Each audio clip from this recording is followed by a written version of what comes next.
In the early hours of the morning, Israeli forces launched one of their most intense airstrikes on Lebanon, destroying what they say was a modified Russian cruise missile hidden inside a civilian home. The missile, tucked away in southern Lebanon, was believed to be under Hezbollah's control. Israel's military claims this strike is just one example of how deeply Hezbollah has embedded its weapons in civilian areas, fueling the escalating conflict. The destruction of the missile was no accident. It's part of a wider campaign that Israel says is designed to keep Hezbollah off balance. Aerial footage released by the IDF shows the moment of impact as the missile site, nestled within a residential neighborhood, was reduced to rubble.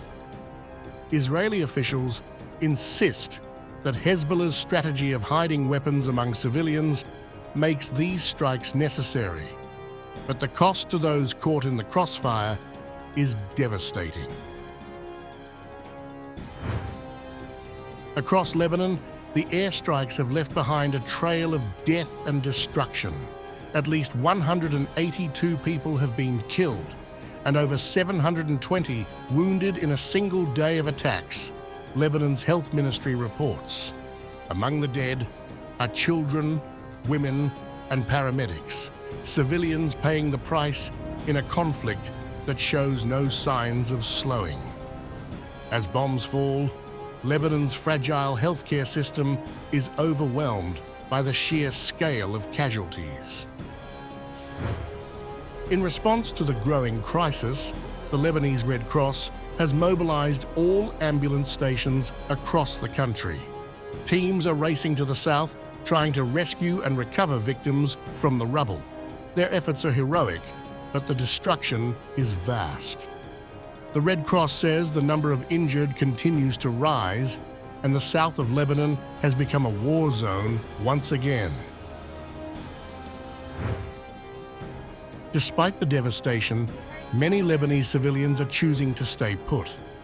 In the capital, Beirut, residents express a defiant determination not to be driven from their homes. "We've faced Israeli bombs before," one man says, "and we're not running this time." But beneath the surface, fear lingers. For many, leaving simply isn't an option. They don't have the money to flee or find shelter elsewhere. Adding to the tension, reports have surfaced that Israel has assassinated a senior Hezbollah commander, Sheikh Ali Abu Riya, in one of their strikes. His death marks a significant blow to Hezbollah's leadership. As news of his assassination spreads, there's a sense that the conflict has entered a new, even more dangerous phase. Hezbollah has vowed retaliation, but for now, it's Israel's air campaign that dominates the skies. Iran, a staunch supporter of Hezbollah, has condemned the Israeli strikes, calling them insane and warning of dangerous consequences. Iranian officials have accused Israel of pushing the region toward all-out war, raising fears that the conflict could spiral out of control. The stakes are high, and for many in Lebanon, the future looks increasingly uncertain. Lebanon's civilian infrastructure is crumbling under the weight of these attacks. With the country already facing a crippling economic crisis, many homes have been reduced to ruins. Schools across southern Lebanon have been converted into emergency shelters for displaced families as the government scrambles to provide aid to those affected. But the question remains, how long can Lebanon hold out? In the aftermath of the strikes, Israel's defense minister, Yoav Gallant, remained resolute. He promised that the air campaign against Hezbollah would continue until we achieve our goals.